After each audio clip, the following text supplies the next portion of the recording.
जय हिंद। तो बच्चों आज से क्या स्टार्ट करना था? Sir economics. Economics, okay.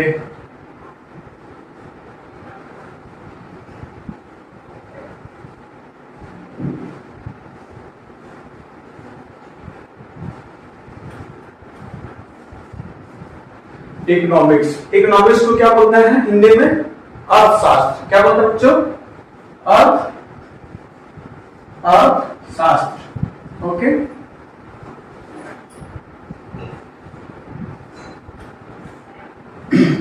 Economics को क्या बोलते हैं बच्चों?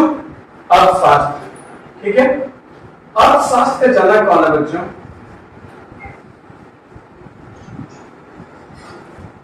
अर्थशास्त्र के जनक एनीवन?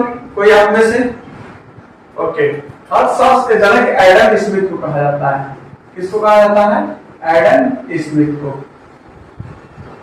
ओके। अर्थशास्त्र के जनक किसको कहा जाता है? एडम स्मिथ को। एडम स्मिथ की ही एक पुस्तक थी, wealth of nation. Wealth of nation, ठीक है, जो 1776 ईस्वी में प्रकाशित हुई थी। ये वेल्थ ऑफ नेशन अर्थव्यवस्था से रिलेटेड था, ठीक है। ठीक है बच्चों, आप बताइए भारतीय अर्थशास्त्र का जनक कौन था? भारतीय अर्थशास्त्र का जनक,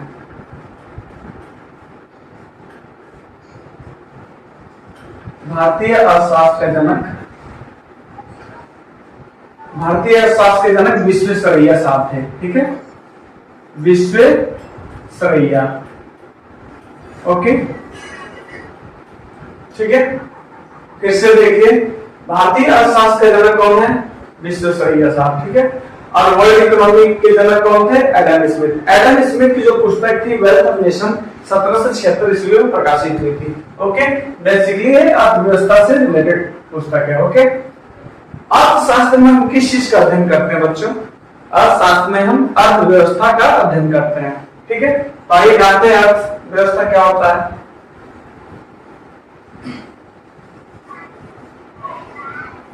अर्थव्यवस्था,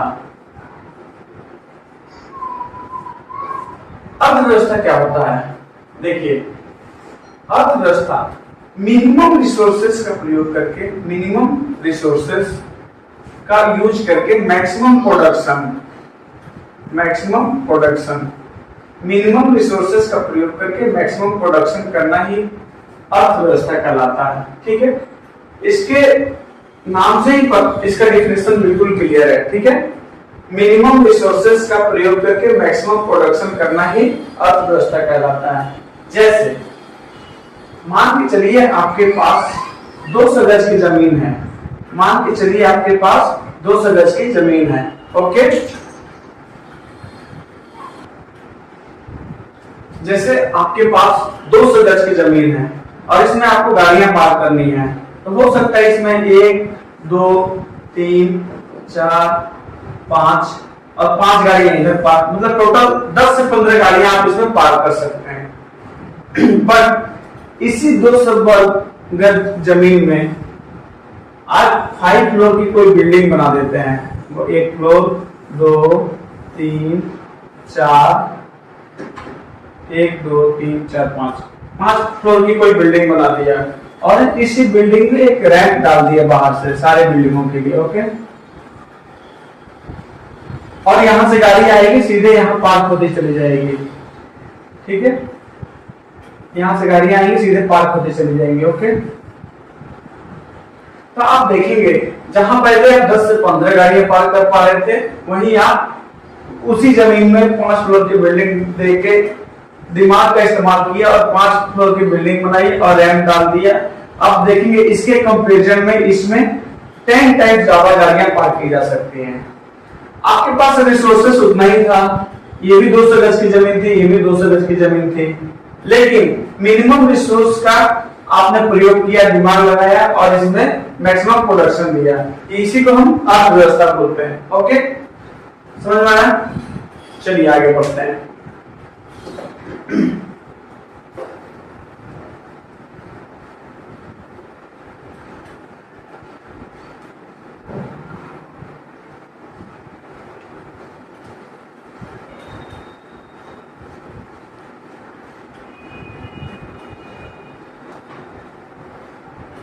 अभी बच्चों हम देखेंगे सेक्टर ऑफ इकोनॉमी।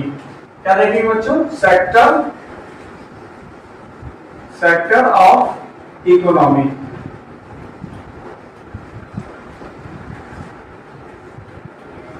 इसके हिंदी में बोलते हैं बच्चों अर्थव्यवस्था का क्षेत्र। क्या बोलते हैं इसको? अर्थव्यवस्था का क्षेत्र। अर्थव्यवस्था का क्षेत्र। Sector of economy, what is sector of economy? आप में से कोई किसी को आइडिया?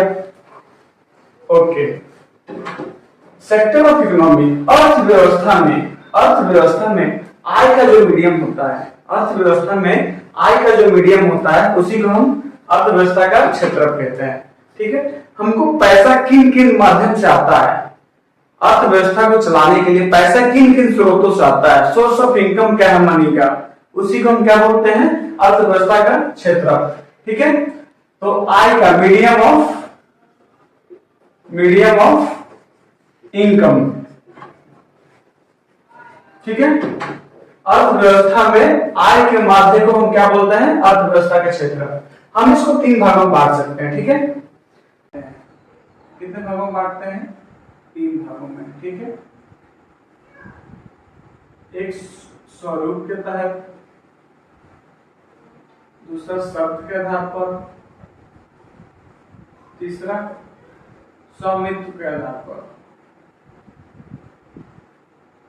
ठीक है, स्वरूप के आधार पर क्या हो जाएगा? स्वरूप के आधार पर हो जाएगा प्राइमरी, सेकेंडरी,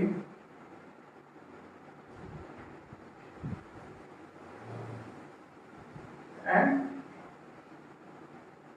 टर्टियरी। ठीक है, प्राइमरी सेक्टर,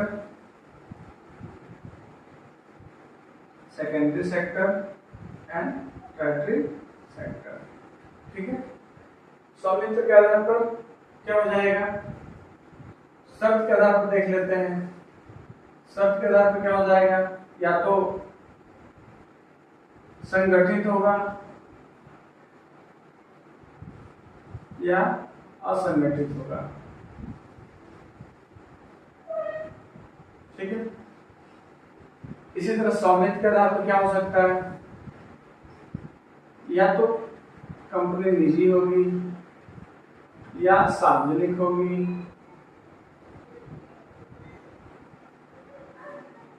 या संयुक्त हो सकता है। संयुक्त का मतलब होता है प्राइवेट एंड सरकारी दोनों मिक्स। और चौथा क्या हो सकता है? सहकारी हो सकता है। ठीक है, इससे समझिए sector of economy. Sector of economy क्या होता है? अर्थव्यवस्था में आय का जो मीडियम होता है, आय का जो माध्यम होता है, उसी को क्या बोलते हैं? क्षेत्र बोलते हैं। हमने इसको क्या है? सेक्टर ऑफ इकोनॉमी को 3 भागों में बांट दिया है। एक स्वरूप के आधार पर, दूसरा शब्द के आधार पर, तीसरा स्वामित्व के आधार पर। ओके, स्वरूप के आधार पर भी हमने 3 भागों में बांट दिया इसको, primary sector, secondary sector and tertiary sector. प्राथमिक क्षेत्र, द्वितीय क्षेत्र एंड तृतीय क्षेत्र। शब्द के आधार पर कंपनी या तो ऑर्गेनाइज होगी या नॉन ऑर्गेनाइज होगी, यानी संगठित या असंगठित। ठीक है, स्वामित्व मतलब होता है ओनरशिप। कंपनी या तो निजी हो सकती है या सरकारी हो सकती है, या सरकारी और प्राइवेट दोनों हो सकती है, या कोऑपरेटिव या सरकारी हो सकती है। ठीक है, समझ में आया? चलिए आगे बढ़ते हैं।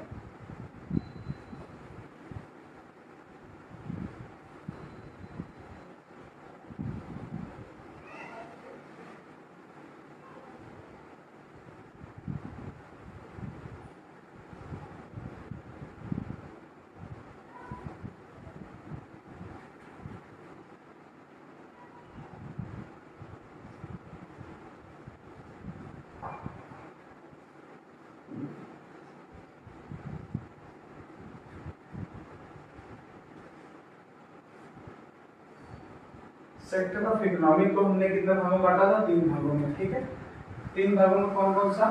शब्द के साथ हमने 3 तरह से बांटा हुआ था। ठीक है, primary sector, secondary sector and tertiary sector. ठीक है, तो हम एक एक करके देखते हैं इसमें से। सबसे पहले देखेंगे प्राइमरी सेक्टर, ठीक है।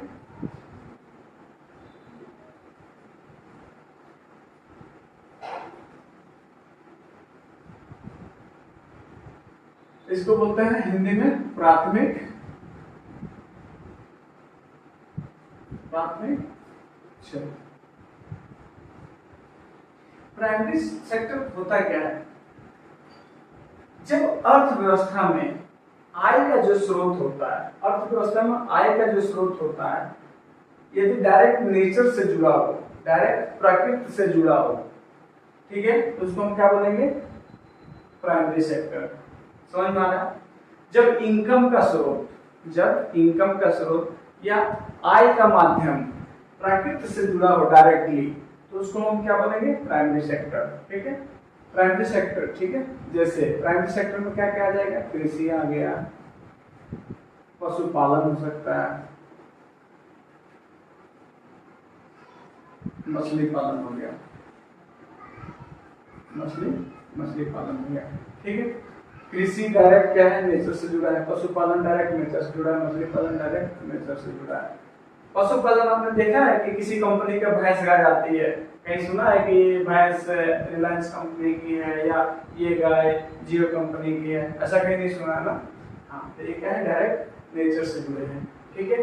तो प्राइमरी सेक्टर में हम उन चीजों को रखते हैं जिसका संबंध डायरेक्ट नेचर अर्थात प्रकृति से जुड़ा हो, ठीक है। जब आय का स्रोत डायरेक्ट नेचर से जुड़ा हो तो उसको हम क्या? प्राइमरी सेक्टर में रखते हैं, ठीक है। दूसरा हम देखते हैं सेकेंडरी सेक्टर।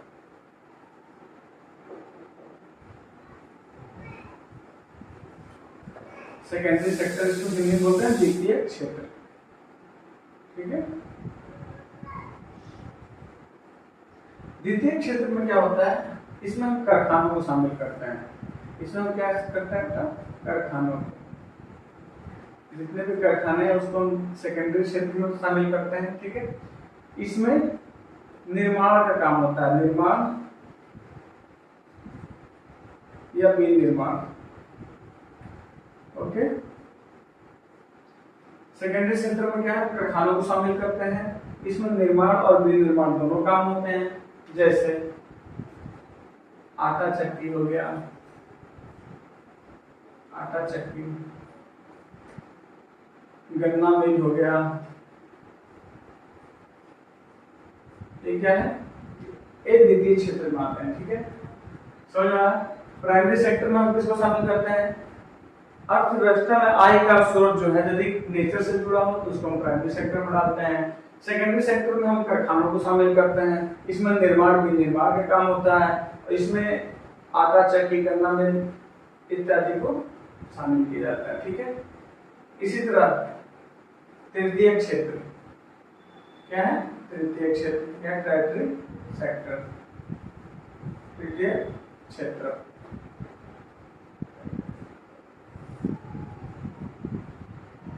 तृतीय क्षेत्र में क्या होता है? इसमें क्या है?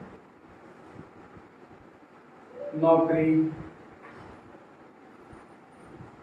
व्यापार,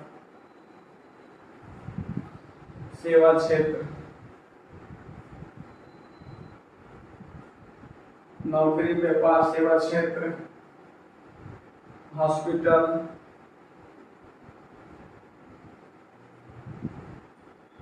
इत्यादि को शामिल करते हैं, ठीक है। तृतीय क्षेत्र में हम क्या शामिल करते हैं? नौकरी पेशा वाले लोग को शामिल करते हैं, व्यापार करने वाले लोगों को शामिल करते हैं, सेवा क्षेत्र जैसे स्कूल, कॉलेज, हॉस्पिटल इत्यादि को इसमें शामिल करते हैं। तृतीय क्षेत्र में किस किस को शामिल करते हैं? नौकरी पेशा वाले जो लोग हो गए, व्यापार करने वाले लोग हो गए, जो सेवा क्षेत्र जैसे हॉस्पिटल, कॉलेज इत्यादि को इसमें शामिल करते हैं, ठीक है। इतना समझ में आया? Very good. अभी मजे की बात यह है कि सबसे ज्यादा पैसा कहीं है तो तृतीय क्षेत्र में है। आप सबको भी मालूम है हॉस्पिटल जिसके पास है वो कितना पैसा कमा रहा है, जिसके पास स्कूल कॉलेज है वो कितना पैसा कमा रहा है। तो मजे की बात यह है कि जो तृतीय क्षेत्र है इसमें पैसा बहुत ज्यादा है लेकिन यहाँ पे लोग बहुत कम है, ठीक है। जैसे जैसे लोगों का विकास होते चला जाता है वो क्या है, प्राइमरी सेक्टर को छोड़ के तृतीय क्षेत्र में आने लगते हैं। ठीक है, जैसे जैसे लोगों का विकास होते चला जाता है, वो प्राइमरी सेक्टर से किस में आ जाते हैं, तृतीय क्षेत्र में प्रवेश करने लग जाते हैं। ठीक है, अर्थव्यवस्था में जो प्राइमरी सेक्टर का योगदान है, अर्थव्यवस्था में जो प्राइमरी सेक्टर का जो योगदान है, कितना परसेंट है बच्चों, कितना परसेंट है, 17%। ठीक है, अर्थव्यवस्था में जो प्राइमरी सेक्टर का योगदान है वो कितना परसेंट है, ओनली 17%। ठीक है, सेकेंडरी क्षेत्र का कितना योगदान है बच्चों, 29%। और अर्थव्यवस्था में तृतीय क्षेत्र का सबसे ज्यादा योगदान है 54%। सबसे ज्यादा अर्थव्यवस्था का में तृतीय क्षेत्र का योगदान है कितना, 54%। और सबसे कम लोग तृतीय क्षेत्र में ही हैं।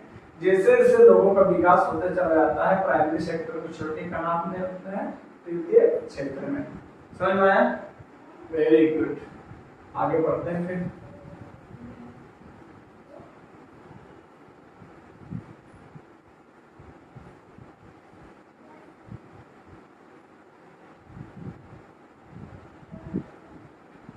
तो ये हमारा स्वरूप के आधार पर खत्म हो गया। अभी हम शब्द के हिसाब से देखते हैं। शब्द के हिसाब से बताया था बच्चों, या तो कंपनी संगठित होगी या असंगठित होगी, ये बताया था बच्चों। संगठित, जो संगठित कंपनियां होती हैं, इसमें क्या होता है, इसमें कंपनी की जो शर्तें होती हैं, शर्त, वेतन, समय, छुट्टी, ये सब निश्चित रहता है। ठीक है, सब क्या है, निश्चित रहता है। संगठित क्षेत्र और क्या हो सकता है, जैसे सेना में आप नौकरी कर रहे हैं, सेना में नौकरी,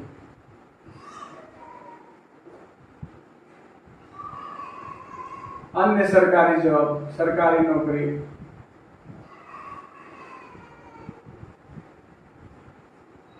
रेलवे, ये सब क्या है, संगठित क्षेत्र है। ठीक है, संगठित क्षेत्र में क्या क्या होता है, समय, वेतन, कंपनी की शर्तें, छुट्टियां, सब क्या है, निश्चित होती हैं। ठीक है, जैसे सेना में नौकरी, सेना में आप नौकरी करेंगे तो आपको छुट्टी भी लिमिटेड है, फिक्स है, समय पे जाना होता है।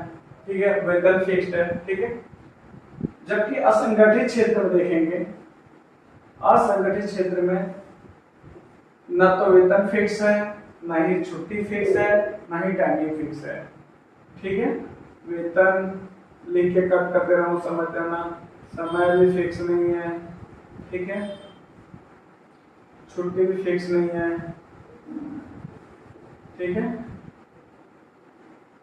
असंगठित क्षेत्र में क्या है, जितने भी प्राइवेट कंपनियां हैं, पीवीटी कंपनी जितनी भी हैं, वो क्या है, असंगठित में आ जाएंगे। ठीक है, समझ में, जितनी प्राइवेट कंपनियां किसमें आ जाएंगी, असंगठित में। सबसे बड़ा असंगठित क्षेत्र, सबसे बड़ा असंगठित उद्योग कौन सा है, कपड़ा उद्योग। सबसे बड़ा असंगठित उद्योग कपड़ा उद्योग।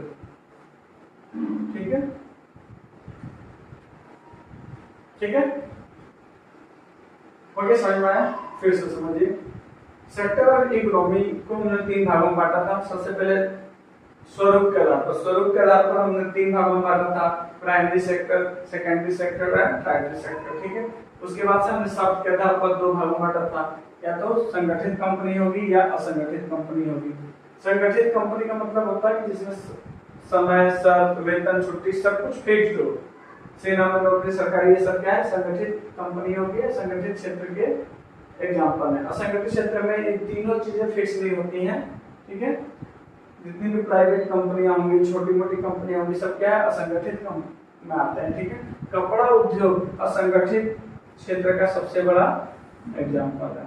ठीक है, चलिए आगे बढ़ते हैं।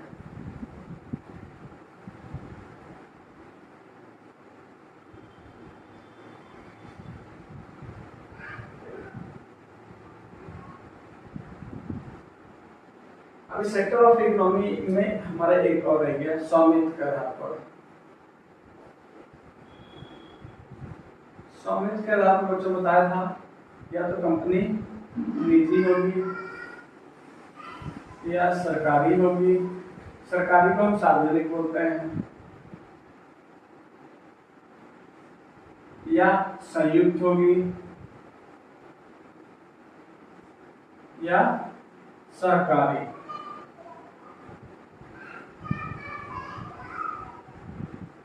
ठीक है। निजी निजी निजी में क्या होता है? निजी में क्या होता है, इसके सभी क्षेत्र पर, निजी कंपनी में क्या होता है, इसके सभी क्षेत्र पर निजी व्यक्ति का अधिकार होता है। समझ में आया? निजी में क्या है, इनके सभी क्षेत्र पर क्या होगा, एक निजी व्यक्ति का अधिकार होगा। इसका मेन उद्देश्य क्या होगा, ओनली लाभ कमाना। ठीक है। जैसे आपका एक कोई शॉप है, कोई आपने दुकान खोल रखा है, तो आपका मेन मोटिव है लाभ कमाना। ठीक है। उसको सामाजिक कार्य से कोई लेना देना नहीं है। ठीक है। सार्वजनिक, सार्वजनिक में क्या है, इसके सारे क्षेत्र पे सरकार का अधिकार होता है। ठीक है। और इसका काम क्या होता है, समाज कल्याण का काम करना होता है। सार्वजनिक। संयुक्त का, इसको क्या है, ट्रिपल पी बोलते हैं। Triple P, triple P stand for public private partnership. Public private partnership, public private partnership. वर्तमान समय में, इस समय में ट्रिपल पी का सबसे ज्यादा विकास हो रहा है। ठीक है।